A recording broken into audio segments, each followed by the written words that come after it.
Mapagpalang umaga po sa ating lahat. Morning! Good morning po at purihan na ating Panginoon dahil tayo kanyang pinagsama-samang muli pang papurihan siya at pasalamatan at itaas ang kanyang pangalan. Pasalamatan natin siya dahil tayo kanyang iniingatan sa araw-araw. Bagamat may mga problema hindi ito naging hadlang upang pasalamatan natin ang ating Diyos at kalimutan siya. Sapagkat ang ating Diyos ay tunay at tapat sa kanyang pangako na tayo kanyang iingatan at aalagaan. Ngayon ay pupurihin natin siya. Hihanda natin mga puso't isipan sa pagsamba sa ating Diyos, sa pag-awit, sa panalangin, sa pagbibigay at sa pakikinig na kanyang salita. Sa Diyos ang kapurihan at kaluwalhatian, tumayo po tayong lahat bilang para po sa ating call to worship and opening prayer. Buksan natin ating mga Biblia sa Psalm 27 o awit 27. Ito pang sinasabi. The Lord is my light and my salvation. Whom shall I fear? The Lord is the stronghold of my life. Of whom shall I be afraid? When evildoers assail me to eat up my flesh, my adversaries and foes, it is they who stumble and fall. Though an army encamp against me, my heart shall not fear. Though war arise against me, yet I will be confident. One thing have I asked of the Lord, that will I seek after, that I may dwell in the house of the Lord all the days of my life, to gaze upon the beauty of the Lord, and to inquire in His temple. For He will hide me in His shelter in the day of trouble. He will conceal me under the cover of His tent. He will lift me high upon a rock. And now my head shall be lifted up above my enemies all around me. And I will offer in His tent sacrifices with shouts of joy. I will sing and make melody to the Lord. Hear, O Lord, when I cry aloud. Be gracious to me and answer me. You have said, seek my face. My heart says to you, your face, Lord, do I seek. Hide not your face from me. Turn not your servant away in anger. O you who have been my help, cast me not off, forsake me not, O God of my salvation. Teach me your way, O Lord, and lead me on a level path because of my enemies. Give me not up to the will of my adversaries, for false witnesses have risen against me, and they breathe out violence. I believe that I shall look upon the goodness of the Lord in the land of the living. Wait for the Lord, be strong, and let your heart take courage. Wait for the Lord. Tayo mo na lang.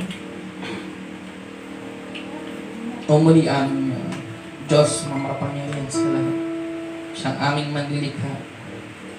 Salamat, Panginoon, sa inyong biyaya, Panginoon. Pinagkahalo mo sa amin. Sa inyong pag-ibig, sa inyong awa. Dahilan kami ay naririto, Panginoon. Hindi dahil sa aming gawa, kundi dahil sa inyong makapangyarihang gawa, Panginoon. Sa napakadakilang gawa sa aming buhay. Siyang nagbigay sa amin ng inyong pag-asa, Panginoon. At buhay na walang hanggan. Kakayahan na makatayo sa inyong harapan upang purihin ka at sambahin ka. Salamat, Panginoon, dahil sa kabila ng aming mga kasalanan, Panginoon, sa aming mga pagkukulang, kayo ay tunay at tapat, Panginoon, na baguhin at ingatan kami, Panginoon. Baguhin at hiwalma sa inyong wangis at larawan. Maging katulad ng Panginoong Jesucristo na siyang nagbigay ng kanyang buhay para sa amin. Bagamat siya'y walang kasalanan, Panginoon. Siyang nagbayad para sa amin. Na hindi namin kayang bayaran, dahil kami ay makasalanan, Panginoon. At walang kakayang makaharap sa inyo, sa inyong harapan. Dahil kayo ay aming Diyos na banal. Walang anumang nagkukulang sa inyo, Panginoon. Dalangin namin, Panginoon, na patuloy niyo kaming iingatan, Panginoon. Dalangin namin na sa araw nito na ihandaan yung aming mga puso at isipan sa pagsambasin niyo, Panginoon, sa pag-awit at sa pagpilit ng iyong salita. Sapagkat ito ang aming lakas, Panginoon. Ito ang aming lakas sa aming nagkukunod. Alam po namin na tanging sa inyong salita lamang, Panginoon. Ano pa namin makikilala ng lubusan. Dalangin namin, Panginoon, na sino ang aming mga puso at isipan.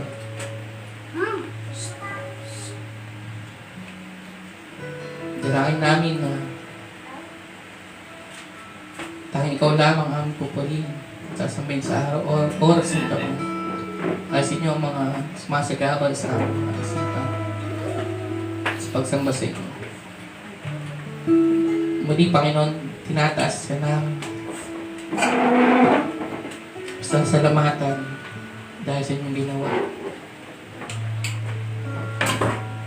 Kami ay nagagalak at nagpupuni sa inyo at kasi ang naghihintay sa inyong muling pagbabalik upang makasama ka sa buhay na walang hanggan sa inyong kaharian. Muli, Panginoon, kami ay narito at ihandaan ang aming sarili sa pagsamba sa inyo. Ito pong aming dalangin sa matagos sa pangalan ng Jesus, aming Diyos at tagapagligtas. Ngayon po ay inaniyahan ko po lahat upang umawit ng papuri at pagsamba sa ating Panginoon sa pangunguna ng ating music team. Sabay-sabay po natin itaas ang pangalan ng ating Panginoon.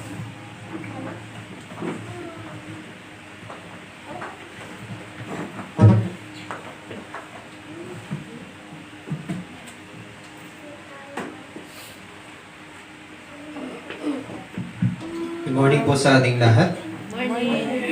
Psalm 27 verses 1 to 3 says, The Lord is my light and my salvation. Whom shall I fear? The Lord is the stronghold of my life. Of whom shall I be afraid? When evildoers assail me to eat up my flesh, my adversaries and foes, it is they who stumble and fall. Though an army encamp against me, my heart shall not fear. Though war arise against me, yet I will be confident.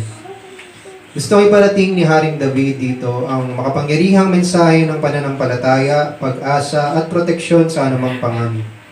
Nagpapatotoo siya na ang Diyos ay kanyang liwanag at kaligtasan dahil napatunayan niya ito sa kanyang buhay. Nakita niya kung paano siya ipagtanggol ng Diyos sa kanyang mga kaaway. Umalibot man sila upang lamunin ang kanyang laman, nakita niya kung paano sila magkandatisod at mabuhay.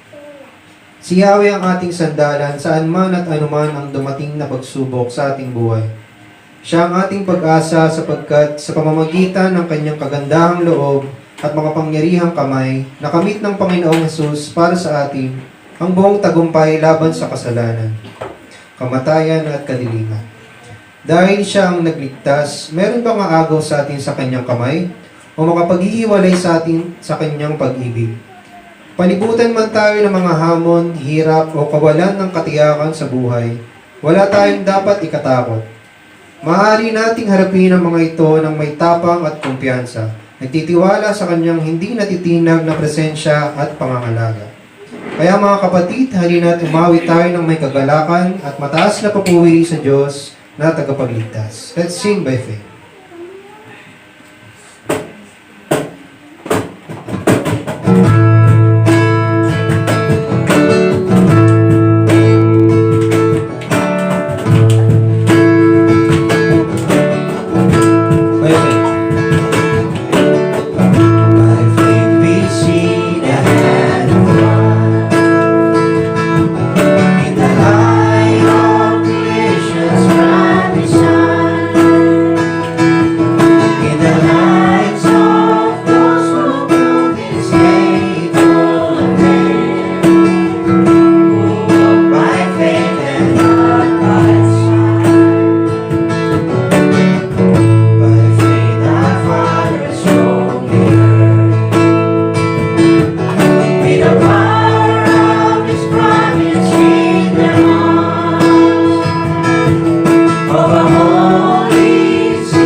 was the payment, His life was the cost. We stood in a debt we could never afford. Our sins, they are many, His mercy is more. Praise the Lord. Praise the Lord. His mercy is more.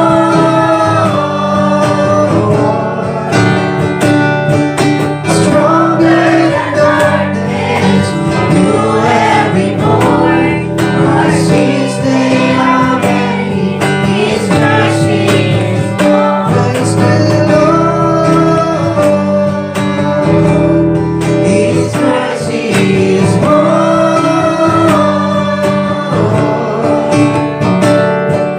Stronger than darkness, new every morn. Our sins, they are many, His mercy is more. Our sins, they are many, His mercy is more.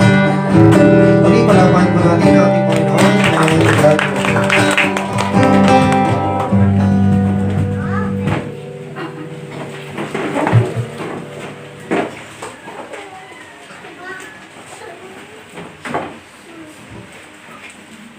Good morning po.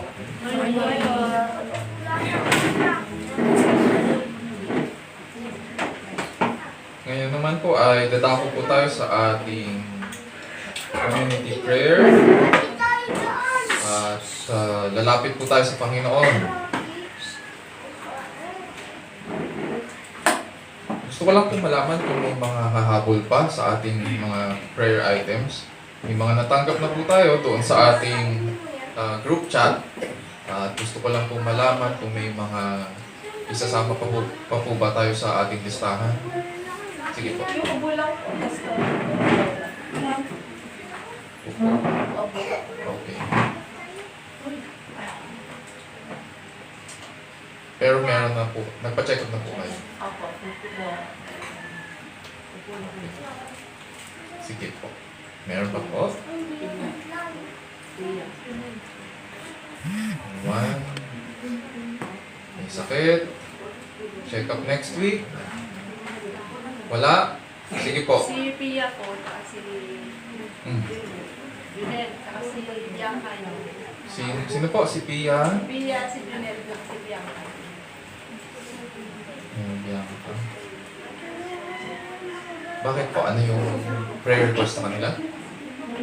May ubo na. May ubo na naman po sila. Sa isang panahon po sila. Sa panahon? O baka may chocolate na kinakain. Yun, medyo bawas-bawasan yun. Okay, sige. Include natin. Meron pa po? Yan na. Sige. So, lalapit po tayo sa ating Panginoon. Mga bata, ano ginagawa pag nagpipray? Pipikit ang mga mata, tikom ang mga bibig. Okay, tikom ang mga bibig, pikit ang mga mata, tapos lalapit tayo sa ating Panginoon. Sige. Let's pray. Our loving Heavenly Father, we thank you once again for another day that you have given us. Salamat, Panginoon, for this privilege so that we can come to you, we can approach you, and bless your name with songs from our hearts. Thank you, dear Lord, that you have given us, Panginoon, the privilege to sing out loud, dear Lord, your wonderful works, the works that you have done, Panginoon, especially in our lives. And so we thank you, dear Lord, as well sa opportunity that we can gather together as one family, as one body in Christ. Remembering you lifting up your name on high. And so, dear Lord, we thank you that after a tiring week, we can look forward to this day that you have made. And we can be glad. So, dear Lord, we also come to you with humble hearts. We seek, dear Lord, even as we confess now our sins, we seek the blessings that Christ has earned for us in His life and death. We ask, dear Lord, that you would continue to cleanse us, restore us, just as He has earned for us the forgiveness of our sins and has been raised for our justification. So, dear Lord, we pray that you would guide us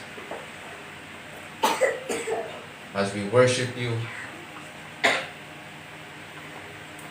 through song, in the study of your word, and in thanksgiving.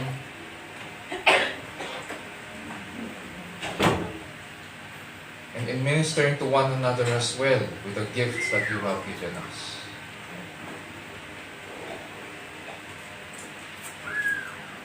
Dear Lord, we remember our country, the Philippines, at saka mga leaders namin.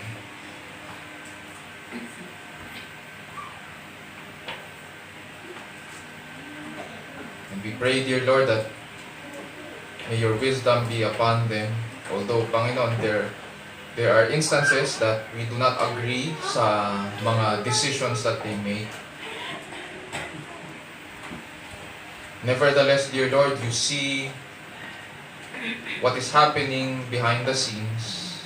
Alam niyo po, Panginoon, kung ano ang impact ng lahat ng mga decisions that our leaders make. Nothing is hidden from your eyes. Nothing is hidden from your rule.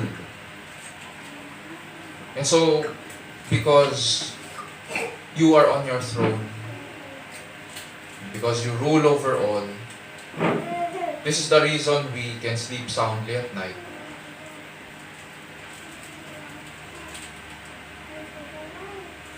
And with contentment, we can continue to go about our duties and responsibilities by day. O Lord, we pray that as you grant wisdom sa aming mga leaders in government, even now, Panginoon, naghahanda sila para sa pangangampanya. We ask, dear Lord, that may the principles of your word be heard in government and in how they conduct themselves at saka yung mga transactions nila. Grant, O Lord, that our brothers and sisters who work there might continue to preach and teach the gospel, the good news of Christ, so that many would come to know you, and that they too would bless your name. Salamat din, Panginoon, sa ministry that you have given us, the ministry that we call VBM. We are thankful, dear Lord, for this stewardship. Grant that we would be faithful, Panginoon,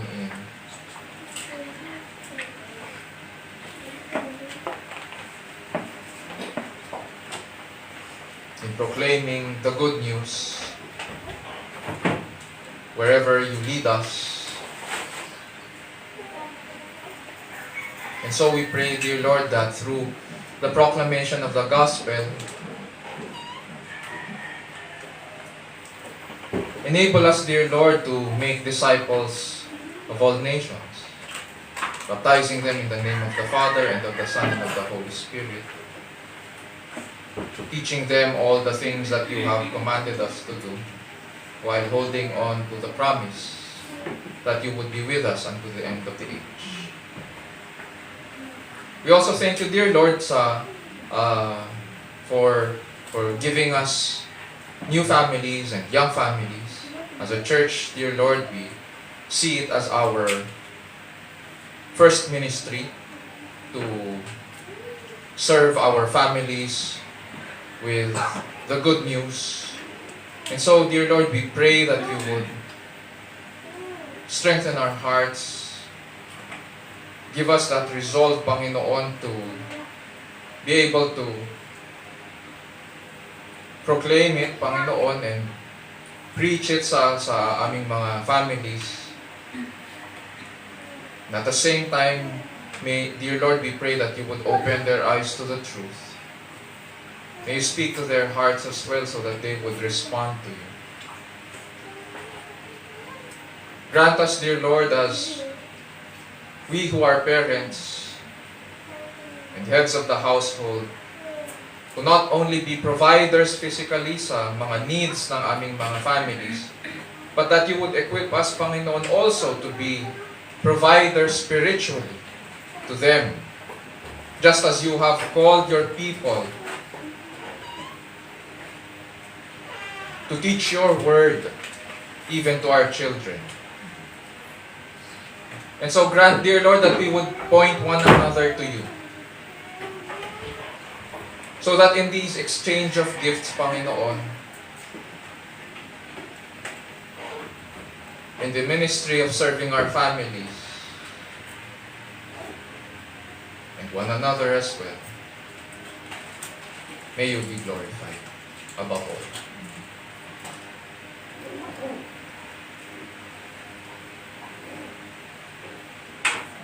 Dear Lord, we also come to you with our personal concerns.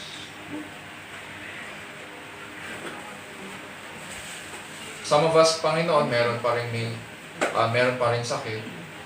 May mga ugot sipon. And so we ask, dear Lord, that you will extend your healing hands upon us. May you take away what needs to be taken away. And we ask that you would use the medicines that we're taking at ganun din yung rest and care of our families so that we will get well. And so we pray, dear Lord, for Pia, Jonel, and Bianca na may ubot sipon at ganun din kay Ate Luz. We thank you, dear Lord, for the progress sa health ng iba sa amin. We ask, dear Lord, that may you help us manage also yung mga conditions that we have, especially yung mga allergies. Understanding, dear Lord, that our bodies are a gift from you and have been redeemed as well by your Son, Jesus Christ. And so we pray, dear Lord, that we would take care of it and at the same time commit to a life of wellness. May we understand the things that we take in and how it affects us, the things that we do. We pray, dear Lord, that may you grant recovery as well. We ask, dear Lord, that may you grant strength to those of us who are still recovering. We pray, dear Lord, also for Kuya Leonardo, na kapatid ni Ate Rose, na namamaga rin yung paa. We pray that may you help him sa pag-manage ng kanyang sugar din at saka if needed, dear Lord, if it is required that he should have his feet checked, then dear Lord, we pray that you would grant wisdom sa mga doctors also na maging maayos yung diagnosis and magiging prescription para sa kanya. We also pray, dear Lord, for those of us na nagmamanage din ng aming mga BP. we pray, dear Lord, that may you help us sa aming mga, if there is needed na lifestyle change, we pray, dear Lord, that we would observe this. And at the same time, may we be consistent din sa pag-take namin ng mga maintenance medicines. Dear Lord, we pray that you would use these to also help us so that we can return, Panginoon, sa aming mga day-to-day tasks. Above all, dear Lord, we also thank you that you grant us good health, that you keep us from danger, that you keep us from the evil one. And so, dear Lord, we pray that may you help us to also continue to care for our families, that just as you have given us good health, may you also help us to care, dear Lord, sa mga members ng aming mga families. And in the end, dear Lord, may you open our eyes to the truth that you are God. You are a good God, and you desire, dear Lord, to care for your people. Dear Lord, as we approach you now in the study of your word, we pray that you would grant us to see your beauty and majesty. We pray that you would also speak to our hearts. And as you do so, may we hear the call of the shepherd, our shepherd. And so we pray, dear Lord, that we would respond and hear your voice. In doing so, we pray, dear Lord, that as you speak to us, may you change us and we would be changed. And this we pray in Jesus' name, our Lord and Savior. And all of God's people will say, Amen. Amen.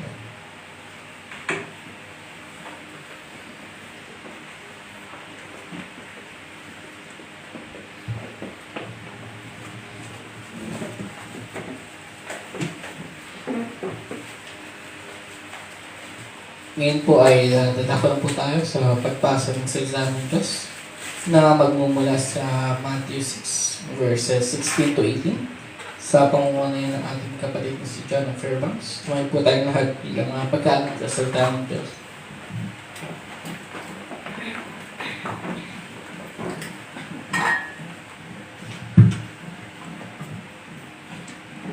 Matthew chapter 6 verse 16 to 18 says, "And when you fast, do not look gloomy like the hypocrites, for they did disfigure their faces that their fasting may be seen by others.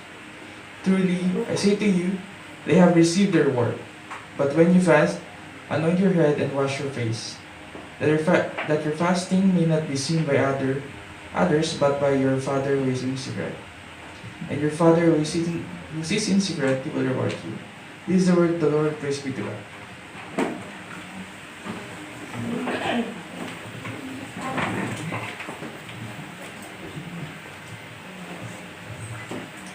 Muli, ang salita po ng Diyos ay katotohanan at ito'y kanyang kinasihan.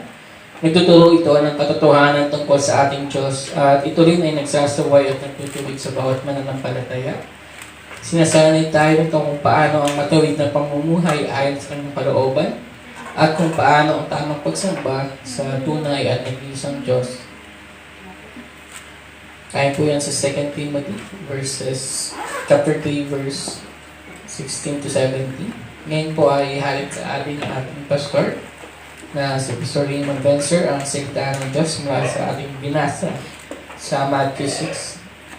Nawa ang banal na Espiritu po ang siyang kumilos at tumulong sa atin sa araw na ito upang makita natin ang kagandahan at kadakilaan ng kanyang salita, ang ebanghelyo ng ating Diyos at tagapagligtas na si Jesucristo.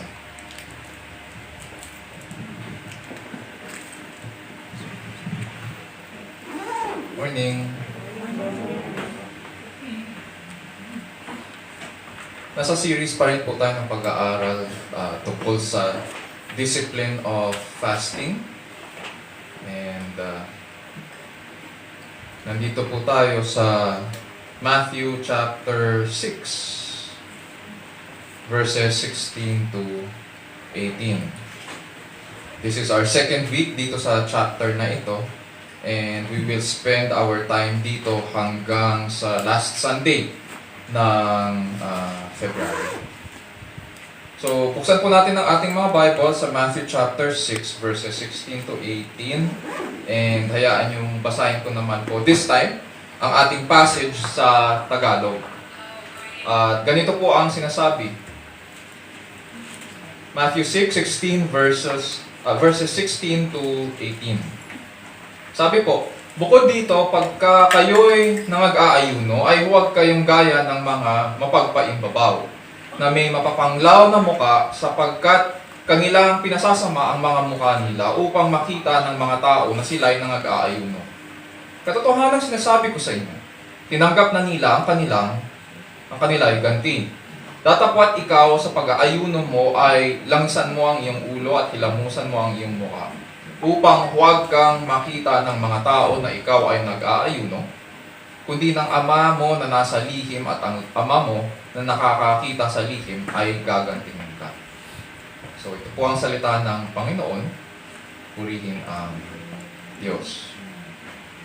Habang pinag-aaralan ko po ang passage natin sa umagang ito, na-realize ko po na wala pa po akong nakilala na pagkatapos makatanggap ng pangako sa kanyang kausap, ay sinabi sa kanyang kausap, hindi ako nagtitiwala na ibibigay mo ang pinangako mo. Na hindi mo ibibigay yung kapalit doon sa gagawin ko. Although, pinangako mo yun, just the same, gagawin ko pa rin yung instructions na binigay mo sa akin, kapalit doon sa reward na ibibigay mo. Wala akong kilalang ganun, na pinangakuan pero hindi nagtitiwala doon sa pangako, pero gagawin pa rin niya. It does not make sense na ibubuhos mo ang lakas at attention mo at ibibigay ang oras at panahon para sundin ang instructions, pero hindi ka umaasa at wala kang inaasahan sa huli. Walang ganon. Meron pa sa inyo na gumawa ng ganon? Na sinabi sa inyo, ito ang ibibigay ko, ito ang kapalit niyan, pero ito ang dapat mong gawin. Pero sinabi mo sa sarili mo, hindi ako nagtitiwala dyan, pero ginawa mo pa rin. Para kang, pag ginawa mo yun, para kang nagpagod sa wala eh. Diba? It's a miserable way of living. What makes sense then is that dahil may pangako, gagawin natin ang bagay na ito. Kung ano yung instructions, edi yun yung gagawin. The reason binigay ang pangako ay para mayroon tayo pinanghahawakan. And then, pinanghahawakan mo to dahil in-establish ng kausap mo yung credibility niya. Mapagkakatiwalaan siya sa makatuwid. Kaya mo ginagawa yun. In the scriptures, nais po ng Diyos na panghawakan natin ang kanyang mga pangako. Sapagkat pinakikilala niya na siya'y tapat. At pinatunayan niyang tapat siya base doon sa mga buhay ng mga banal na nauna sa atin. Yun yung patunay na siya ay tapat. At ang basis ng kasiglahan at katatagan ng pananampalataya ay ang pangako ng Diyos. Kasi walang kwenta ang pagiging Kristiyano kung walang pangako ang Diyos. Mahalagang pag-aralan ito sapagkat may pinangakong gantimpala ang Panginoon sa mga tapat kapag sila'y nag-aayuno ng tama. On the other hand, nais niya na umasa tayo na tutuparin niya ang kanyang pinangako. May sinabi po si Charles Spurgeon, the Prince of Preachers, isang English Baptist preacher na nabuhay noong mid-1800s, ukol sa purpose ng mga pangako. Pakinggan po natin siya. Sabi po niya, God never gives His children a promise which He does not intend for them to use. There are some promises in the Bible which I have never yet used, but I am well assured that there will come times of trial and trouble when I shall find that that that poor despised promise, which I thought was never meant for me, will be the only one which I can float. So there will be a time na magagamit din daw niya yun. Pero at the end of the day, God never gives His children a promise which He does not intend for them to use.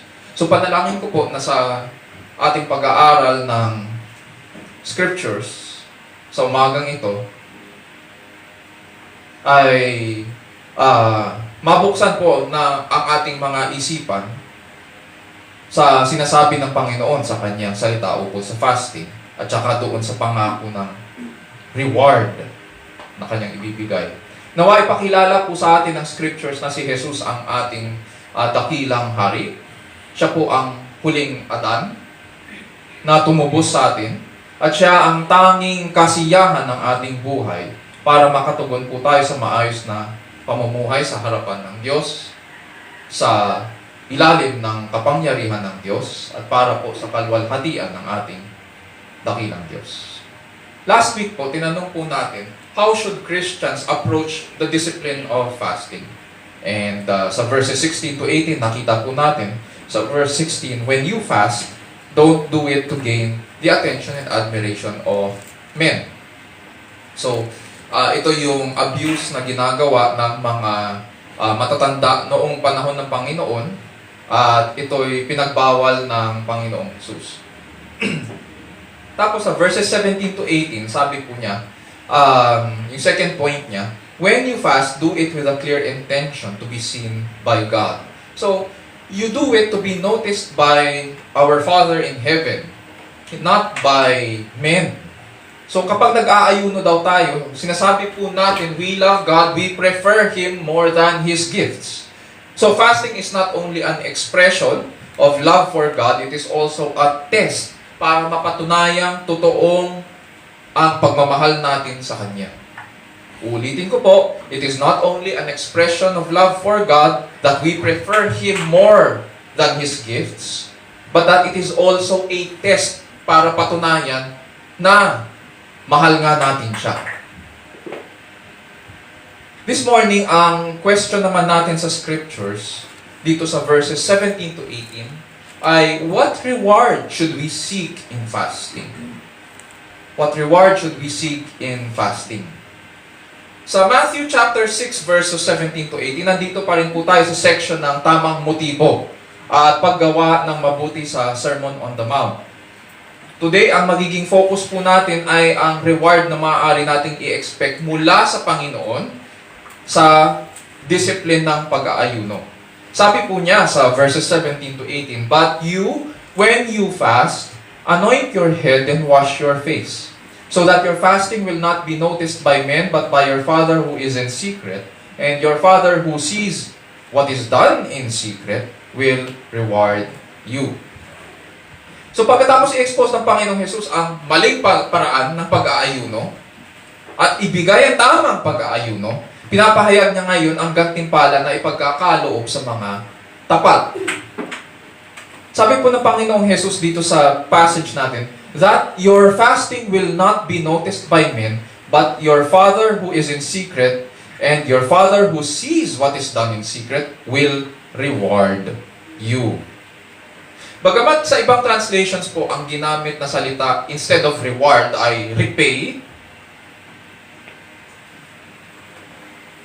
baka iniisip po natin na para itong business transaction na kaliwaan. Gagawin ko to, ibigay mo sa akin ang reward. Na parang as if deserve natin ang reward na ito. Hindi po ito business transaction.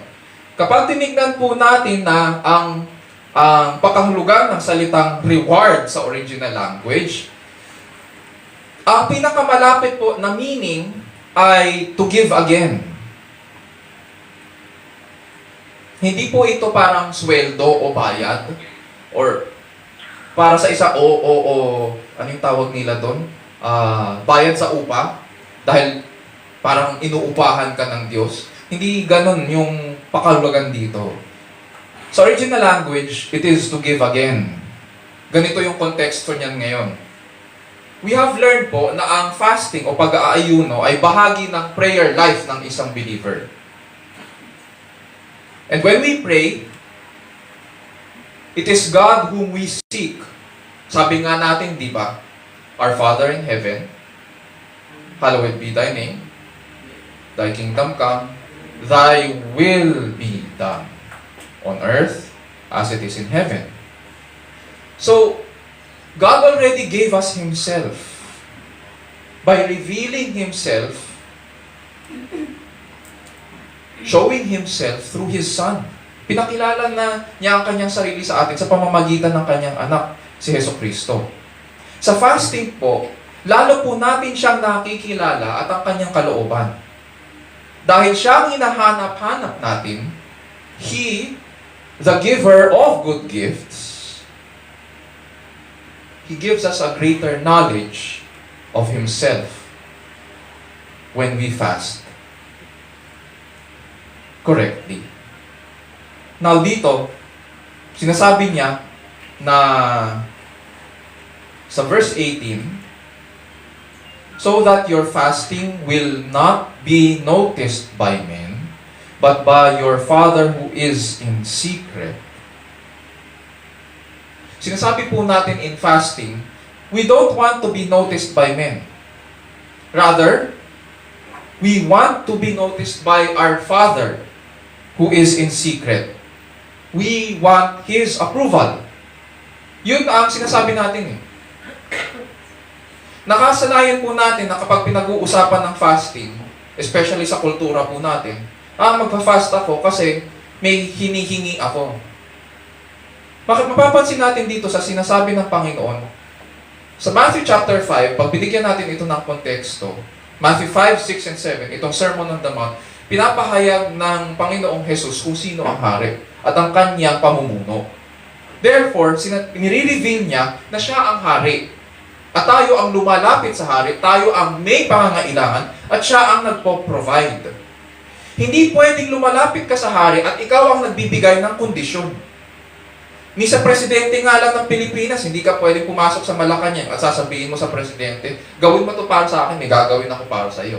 Hindi pwede yun. Hindi ka pwedeng basta-basta lalapit. Pero dito, makikita natin na binuksan niya ang pintuan, ang malaking pintuan ng bulwagan, at tinuruan tayo kung paano manalangin, at ngayon tinuturuan tayo kung paano tayo lalapit ngayon sa hari.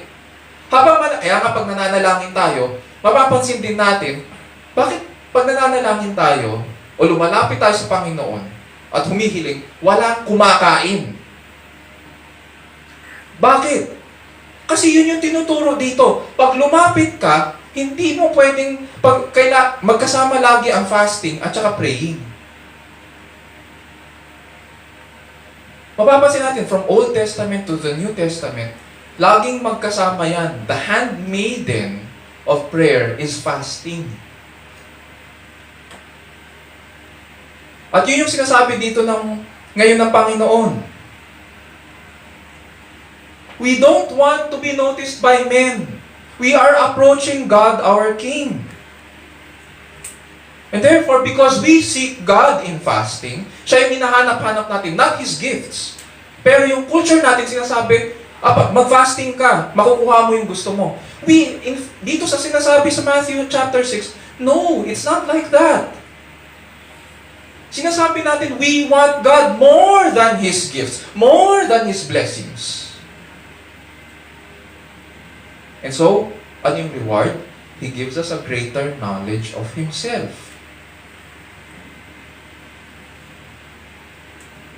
We want His approval, and He gives His approval. Hindi lamang po ang puso't isipan natin ang nakatuon sa Kanya. Our intentions are proven by our actions. Uulitin ko, hindi lamang puso't isipan. Baka iniisip natin kasi, ang hinahanap ng Diyos ay ang intentions of our hearts and minds. Yung mga bagay na hindi nakikita. Pero mapapansin natin dito sa fasting, hindi sapat ang intentions lang. Pati ang preparation, yung actions. Therefore, kailangan makita ang intentions sa pamamagitan ng ating mga gawa. Hindi naman pwedeng meron kang intention pero iba ang ginagawa mo. It does not make sense. So mahalaga na pinag-iisipang mabuti at pinaghahandaan ang pananalangin at pag-aayuno. That is why Jesus gave the habits of personal hygiene. Sinabi niya dito, di ba? Bago kayo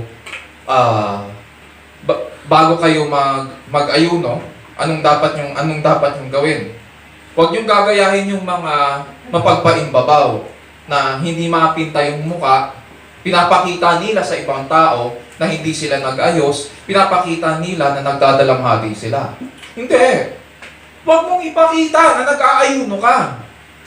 Ang sabi ng Panginoon, your intentions should be seen in how you live.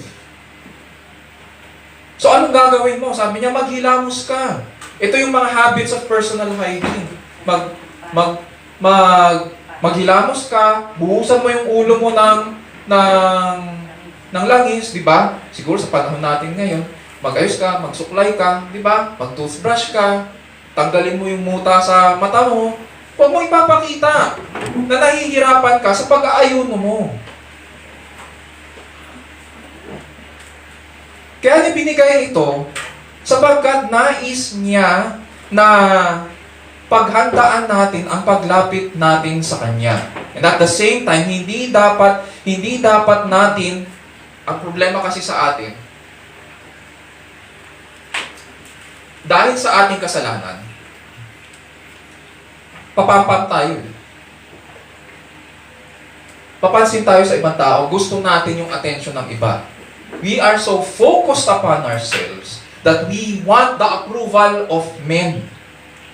Gusto natin yung attention, gusto natin na maging tanyag tayo, di ba? Obvious naman yun eh. Sasali sa isang, pag pinanood natin yung mga competition sa, bakit ka sumali sa competition ito? Kasi gusto ko maging, ano yung term na ginagamit nila? Hindi tanyag eh. Sikat. Gusto ko maging sikat. Ano ang focus? Sarili pa rin. O, ikaw naman, bakit ka sumali dito? Kasi gusto ko na i-share ang talent ko sa buong mundo, sa buong Pilipinas. Gusto mo ba talaga i-share ang talent mo? At ba klaseng talent yan? At saka anong level of expertise? Totoo nga ba? Pero ang point pa rin, gusto ko. Ang focus pa rin ay sarili. Pero dito sinasabi ng Panginoon, no. Umalis ka dyan. Sa pag-aayuno, ang focus ay ang ating Ama sa langit. Hindi tayo. Punta tayo sandali sa Old Testament. At silipin lang natin yung mga naging tamang practice nila. More often than not, pag binasa natin at nag-research tayo sa Old Testament, mapapansin natin yung indictment o yung galit ng Diyos sa Israel dahil bagamat nag-aayuno sila, pero hindi niya binibigay yung approval niya sa Israel dahil inaabuso nila yon. Pero there are also passages in the Old Testament na nagpapakita o nagpapahayag ng tamang pag-aayuno. So silipin lang natin yun. Yung mga passages na yun. Buksan po natin sa Joel chapter 2 verse 12. At itong si Prophet Joel ay nabuhay po ng around 830 years bago po bumaba ang Panginoong Jesus. Si Prophet Joel ay pinadala para magpahayag sa bayan ng Juda. At pagkatapos niyang ibigay ang hudyat ng parating na kakilakilabot na araw ng Panginoon, nanawagan siya sa buong bayan na magsisi sa kanilang kasalanan at manumbalik sa Panginoon. So Joel chapter 2 verse 12. Ito po ang sinabi niya. Yet even now, declares the Lord, return to me. Maganda to sa Tagalog. Manumbalik kayo sa akin sa inyong buong puso. So with all your heart and with, ano daw? Fasting, weeping, and mourning. Mapapansin po natin na ang panawagan para mag-ayuno at magdalamhati ay kasama ng panawagan manumbalik sa Panginoon. Ang focus ng lahat ng kanilang gagawin ngayon, pati ang pag-aayuno, ay sa ikaluluwalhati ng Diyos. Ang focus nila ay kalugdan sila ng Diyos. makuha ang kanyang approval. Anong pinagagawa ng Diyos? Ano yung instruction? Return to me with all your heart. Pag sinabing with all your heart, with undivided attention.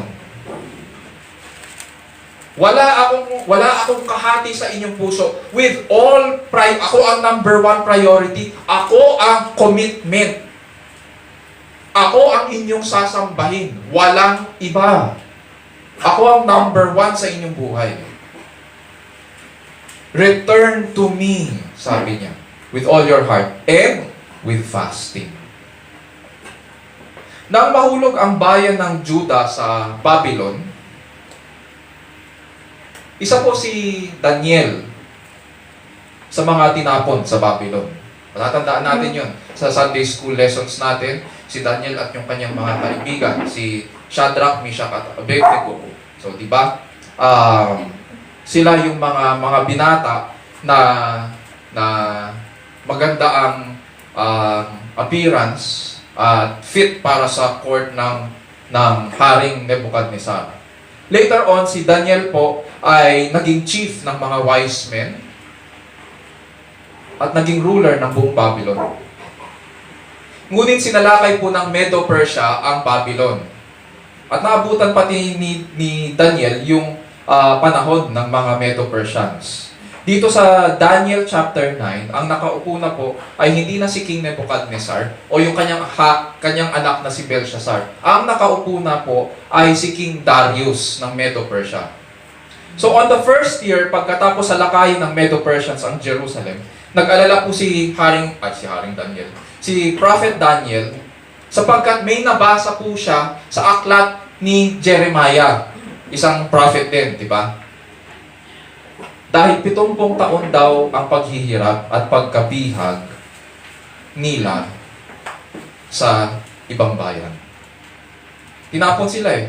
So, nalaman niya na 70 taon sila. Hindi sila makakabalik sa Israel. At sinabi ng Panginoon kay Prophet Jeremiah, na nabasa ni Daniel sa aklat ni Jeremiah, na hindi sila makakabalik sa Israel only after 70 years. So, nangamba ngayon si Daniel. Matanda na siya dito, hindi na siya yung binata na kilala natin by the time ni itong panahon ni Darius the First or Darius the Great. Sabi po niya sa Daniel chapter 9 verse 3, "So I gave my attention to the Lord God to seek Him by prayer and supplications with fasting, sackcloth, and ashes." Kanina, sa Joel chapter 2, with fasting, weeping, and mourning. Dito, with fasting, sackcloth, and ashes. Hindi lang prayer ang kasama ng fasting. Kasama rin ang repentance, pagsisisi sa kasalanan, kasama ang pagdadalamhati, kasama ang... Notice, with sackcloth and ashes. Itong sackcloth and ashes, familiar tayo dito kasi nung panahon ni Job, di ba? Nung nagkasakit siya, nandun siya sa tabi, at ang ginagawa niya, nandun siya, nasa tabi niya ang mga banga, tapos nandun yung mga alikabok, dun niya kinikis-kis yung balat niya. Dito, makikita natin, may ginagawa sila habang nagfa-fasting sila. Hindi lamang sila, pag sinasabi natin kasi, ay pag nag-fasting, umiiwas sa pagkain. Hindi naman yun lang ang ginagawa eh. Sabi nila, with sackcloth and ashes. Tayo, pag nagsusuot tayo ng damit, gusto natin, komportable tayo. Pero sila, pag nagfa-fasting sila, at nagsisisi sa harapan ng Panginoon, pinapalitan nila yung kanilang mga damit. Magsusuot sila, ano ba yung sackcloth ngayon? Ito yung mga material na ginagamit sa sako ng bigas. Yun. Magaspang. Hindi mo talaga susuotin to eh. Pero, ginagawa nila yun para maging uncomfortable sila sa harapan ng Diyos. With sackcloth and ashes, naglalagay sila ng abo sa ulo na nila. Pinapakita nila na ganito ako sa harapan ng Diyos. Para akong alabok lang. Ganon sila magpakumbaba sa harapan ng Diyos. Pero, bukod sa ginagawa nila, yun yung paghahanda ng ginagawa nila. Na, pag tinignan natin, pag nirelate natin sa Matthew chapter 6, meron ding paghahanda na sinasabi ang Panginoon. Pero notice yung sinabi dito ni Daniel, I gave my attention to the Lord. I gave my attention. I gave my commitment. Nakakommit ako sa Panginoon. I will focus only on the Lord.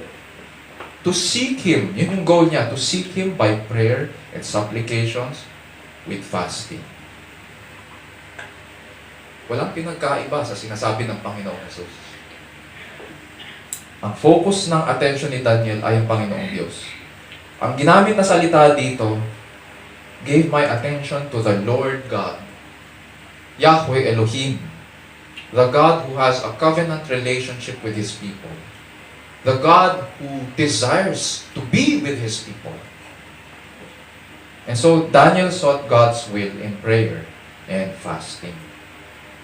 So, sa Old Testament, the Bible clearly reveals that when we fast and pray, we should be seeking God, not the praises and adoration of men or admiration of men. Kung ano yung sinasabi ng Panginoong Jesus sa Matthew 6, yun din ang sinasabi ng Old Testament. And because it is God we seek, katulad ng ginawa ni Daniel at ganun din ang tinuturo ng Panginoon, it is God whom we will find. Dahil nasisiyahan tayo sa Kanya at Siya ang hinahanap-hanap natin, Siya ang makikita natin. Siya ang hinahanap-hanap eh. Sabi, Siya ang hanapin natin.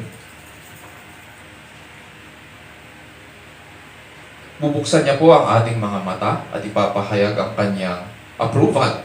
Mapapatunayan natin na ang Kanyang kalooban ay mabuti, kaaya-aya at ganap.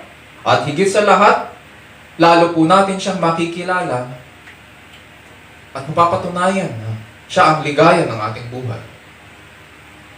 Because we want to be noticed by God our Father in secret, He Himself who is in secret will notice and He will be our reward. Yun ang pangako. So ano yung sagot sa ating tanong sa umagang ito? What reward should we seek in fasting? Sa verses 17 to 18, God Himself is the reward that we should seek. Notice ngayon, anti-cultural na ang gospel. Sinasabi ng culture natin, magpa-fast ako kasi may hinihiling ako sa Diyos. Pero sinasabi ng Panginoong Jesus, no, it is God whom you should seek when fasting. And so, God Himself is our reward. Sa panahon po natin ngayon, may kasabihan po na trust the process. Diba? Sino gumagamit nun? Ayaw na magtaas. Si Pastor, meron pasabog yan eh. Ayaw ko magtaas ng kamay. Pero ginagamit din. Trust the process. Na nakakahulugang magtiwala sa lakbayin na ating tatahakin o yung mga dapat na gawin, yung sa mga pagkakadesenyo at pagkakasunod-sunod ng mga bagay-bagay para ma-achieve natin ang goals natin. Kaya sinasabi, trust the process. May problema sa ganitong pananaw sa buhay.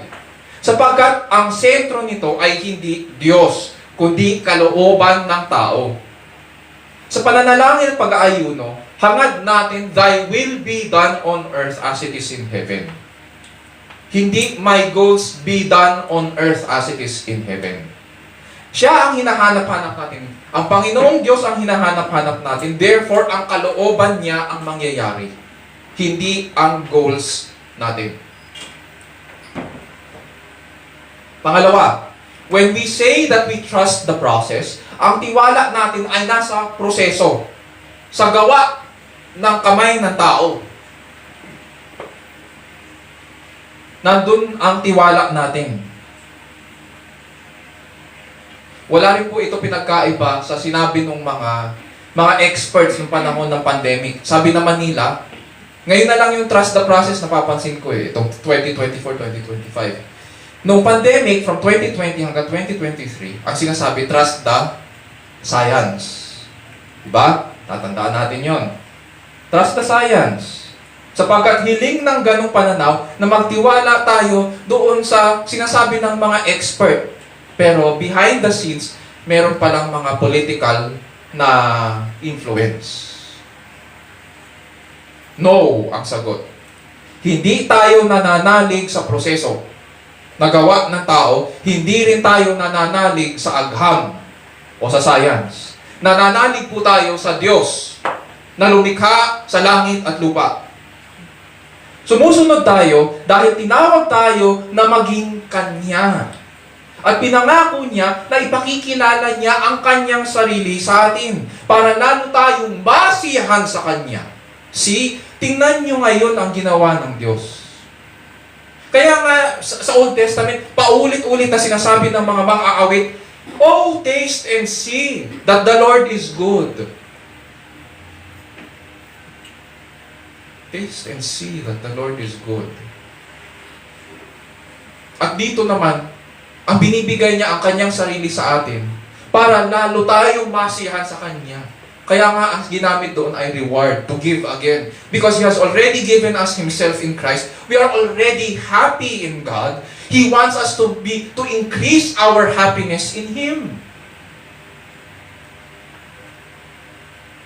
By what?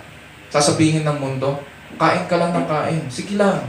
Magpabudol ka pa sa mga ano diyan. Ano nga yung mga kain-kain? 500 pesos lang. Sige, eat all you can.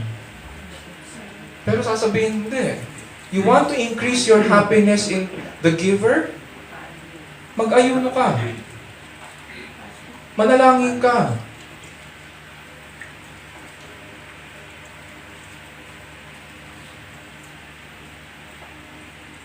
Mga kapatid, uulitin ko po. Itong sermon ng Panginoon, pinapakilala niya sa atin ang hari. And at the same time, yung rule of the kingdom. Ang kingdom ng Diyos ay kabaligtaran ng mga bagay-bagay sa mundong ito. Mapapansin natin as He reveals Himself, parang baligtad yata ang tinuturo ng Panginoon. Yes. Because it is not of this world. Yung values ng Panginoon, it is not the things that the world values. Iba. Pero, ang pangako niya, dahil committed kayo na hanapin ako, ipapahayag ko ang aking sarili. And I will give more of myself to you so that you will be satisfied in me. Meron namang iba na ganito ang pagkakaintindi sa pagsunod sa Panginoon at sa pananampalataya. Kapag tinanong mo sila, bakit mo ginagawa ang tama? Bakit ganun mo na lang pinagpipilitan ang paggawa ng tama? Ang sagot nila, kasi yun po ang tama . Hindi ko lang alam kung may narinig na kayong ganun. Kasi yun yung tama. So parang circular yung kanyang reasoning. Pero merong ganun. Bagamat iniisip natin na siguro sa unang pandinig parang biblical ito kasi gumagawa naman siya ng tama . So bakit natin i-criticize yun? Ang criticism ko doon ay ito. Yung ganitong klaseng pag-iisip at pangangatwiran na kaya ko ginagawa yan kasi tama yan ay hindi biblical po. It is not. Bagamat mukhang sa unang pandinig ay tama, hindi po siya biblical. Mga kapatid at kaibigan, doing right just because it is right is not a Christian principle. Ang tawag po dyan ay moralism. Moralism ang tawag dyan. And it is a humanistic philosophy. Bakit ko sinabi na hindi siya Christian? Sapagkat ang tinataas natin na prinsipyo ng ating buhay ay ang pagiging tama. Hindi po natin tinataas na prinsipyo ang maluwalhati ang Diyos sa ating buhay. Dapat kasi ang pinakamataas na prinsipyo natin ay ang maluwalhati ang Diyos sa aking buhay. Pero in moralism, ang tinataas po natin ay ang paggawa ng tama. So sino pa rin ang focus? Diyos ba o tayo? Tayo pa rin. Ganito po ngayon ang prinsipyong Kristiyano. Because we prefer God and we say we love Him, we obey Him so that He is glorified in us. Because we seek God and hunger for Him, We do what is right so that we can be satisfied in Him. And when we are satisfied or when we are happy in Him, He is most glorified. Ganon kaganda ang pagiging Kristiyano. Yung iba kasi iniisip, di ba, pag nag-i-interview, ang mga non-Christian sa mga Kristiyano, hindi ba Christian ka o maraming bawal sa inyo?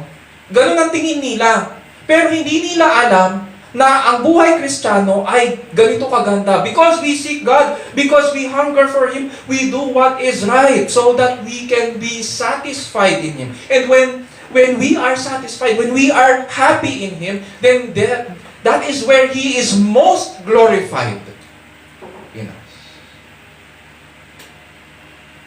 At the end of the day, it is about God being glorified. Kaya nga natin sinasabi na ang buhay Kristiyano ay blessed. Hindi dahil masaya tayo, but because God is most glorified. Pinapakita natin ang ating pag-ibig at kasiyahan sa Diyos sa pamamagitan ng ating pagpapakababa at pagsunod sa Kanya para Siya ang maitaas sa ating buhay. Yan ang ating layunin. Mayroon pa pong isang tawag dito. Hindi lamang Christian life, may isa pang tawag dito.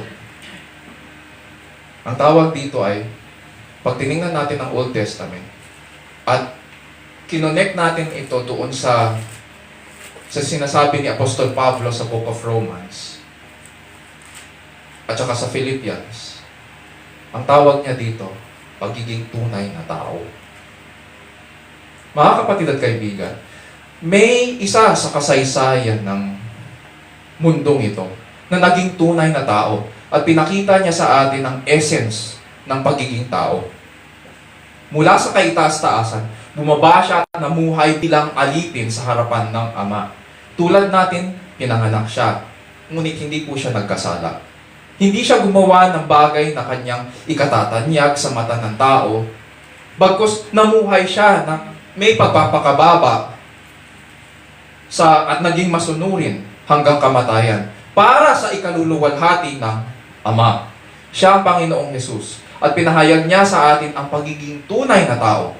Kaya nga siya tinawag rin na huling Adan. At dahil sa kanyang buhay, binilang tayong matuwid sa harapan ng Diyos at pinagkalooban ng panibagong pagkatao. Ang pagkataong malayang sumunod sa Diyos at mamuhay sa ikararangal ng Diyos. Ngayon naintindihan na natin why the good news is so good because it teaches us and it tells us what Christ has earned for us and what He has given us. At yung binigay niya sa atin, yung panibagong buhay na yun, ay may kinalaman sa pagiging tunay na tao.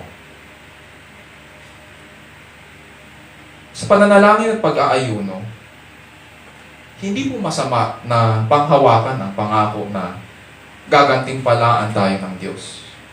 Mismo si Jesus ang nagsabi na, and your Father who is in secret or who sees what is done in secret will reward you. Marahil naranasan na po natin at some point sa buhay natin na ma-disappoint sa ating kapwa dahil sa mga pangakong napato. Hindi naman po tao ang Diyos para mag-iwan ng pangako na hindi niya tutuparin. Hindi po siya baluktot.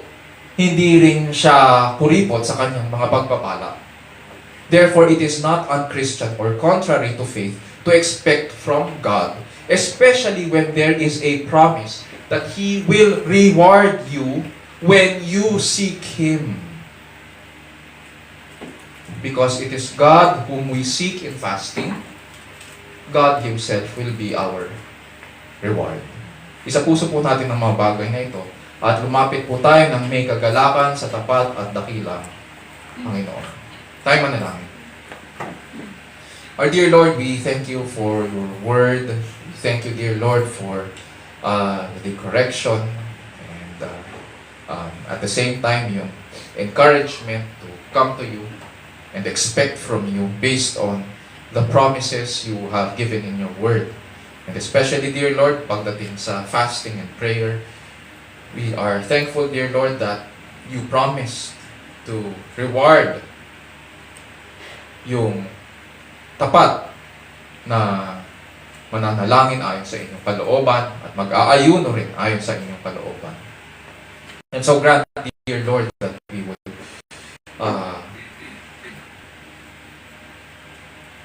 would seek you first above all. And in so doing, dear Lord, as we fast, as we say, Panginoon, in our hearts, that we prefer you, the giver of good gifts, more than your gifts. So we pray, dear Lord, that you would give us a greater knowledge of yourself, that we would learn more about who you are. We would learn more about, dear Lord, your word, and how you would want us to live.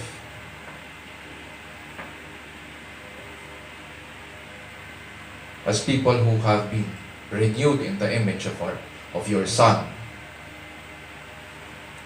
And so, dear Lord, we pray that as we are encouraged to take on, Panginoon, the discipline of fasting and prayer, we pray that you would help us, that you would teach us during these times. And at the same time, we pray that you would grant us to obey you and follow you with humble hearts and with hope as well, that we would know you more, so that we would be satisfied in you. Because it is when we are satisfied and happy in the God who created us and provides for us. So you are most glorified, Panginoon, in our midst. And so we thank you, Panginoon, for this. And this we pray in Jesus' name, our Lord and Savior, and all of God's people will say, Amen. Amen.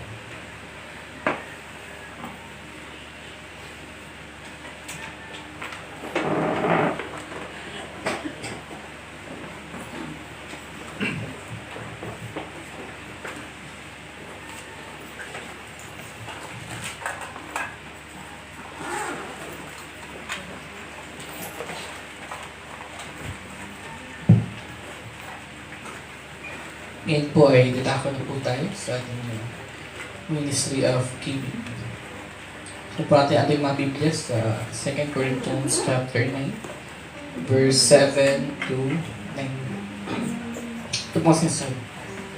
Each one must give as he has decided in his heart, not reluctantly or under compulsion.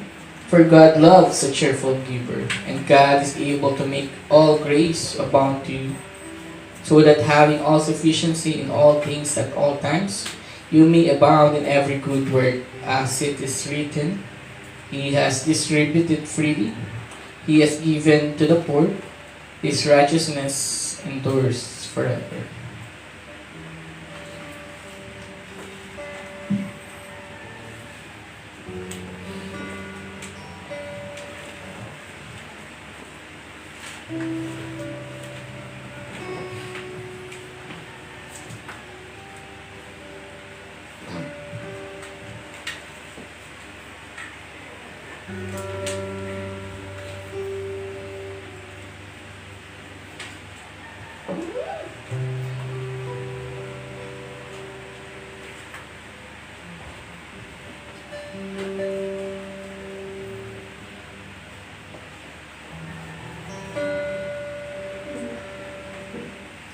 Tumay po tayo na. Tayo po umabit ng papuot sa lipan. Praise God from all blessings flow. Praise Him all creatures hear below. Praise Him all in heavenly hosts.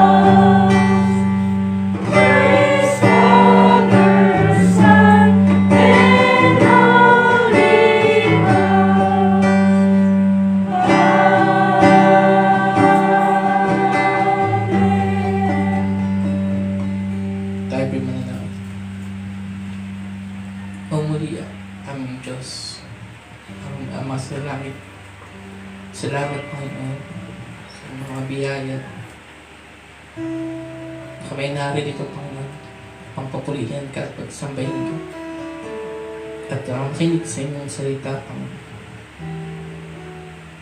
Siyang tuturo sa amin, Panginoon, upang mas kilalanin ka, Panginoon. Mas makita ang kagandahan, ang pag-ibig, Panginoon. Salamat dahil sa inyong salita, Panginoon, na binabago kami, Panginoon. Binabago kami upang inuwangis ang larawan, Panginoon. Dalangin namin, Panginoon, na kayo siyang patuloy na mag-ingat sa amin, Panginoon. Turuan niyo kami, Panginoon, na magtiwala sa inyo, Panginoon. Turuan niyo kami na kilalanin ka pa, Panginoon, ng lubusan.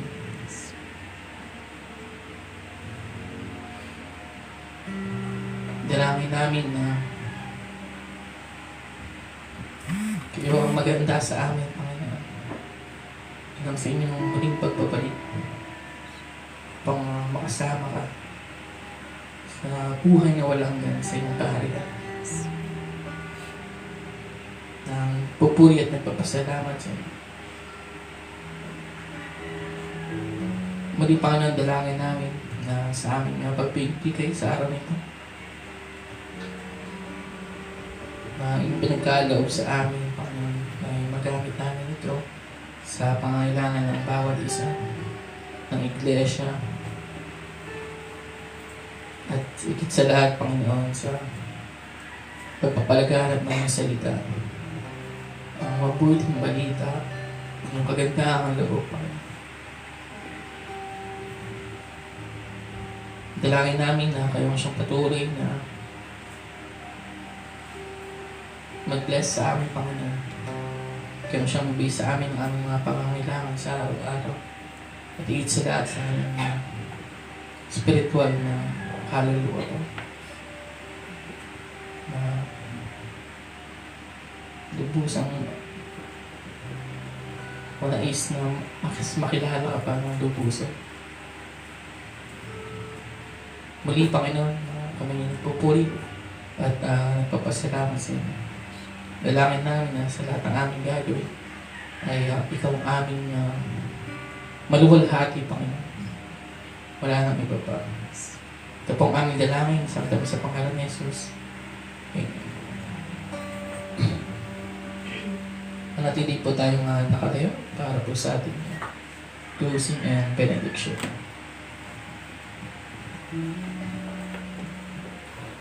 Mga kapatid, purihin po natin ang ating Panginoon at tanggapin ang kanyang pagpapala.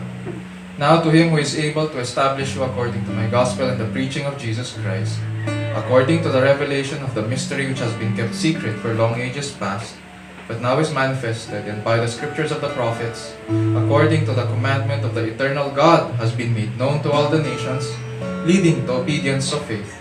To the only wise God, through Jesus Christ, be the glory forever. Amen.